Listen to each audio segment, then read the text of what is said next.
Na-scam ka na ba? Dahil lang nag-scan ka ng QR code? Mag-ingat ka dahil kumakalat na yon ang bagong modus na tinatawag na quishing o QR phishing. Magbabayad ka lang sana sa tindahan, pero pag-scan mo, sa hacker pala napunta ang pera mo.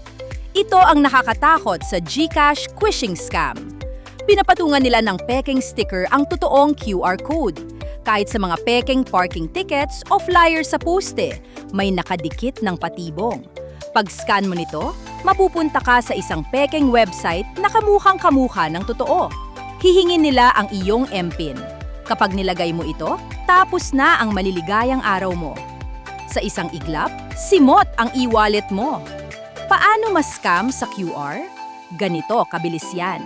Kaya bago ka mag-scan, tingnan mo munang mabuti. May nakapatong bang sticker sa QR code? I-check mo rin palagi ang link. Wag na wag basta maglalagay ng password mo. I-report agad kapag may napansin kang kaduda-duda. Sa dami ng manloloko ngayon, ikaw, kampante ka pa bang mag-scan ng kahit anong QR code na makita mo?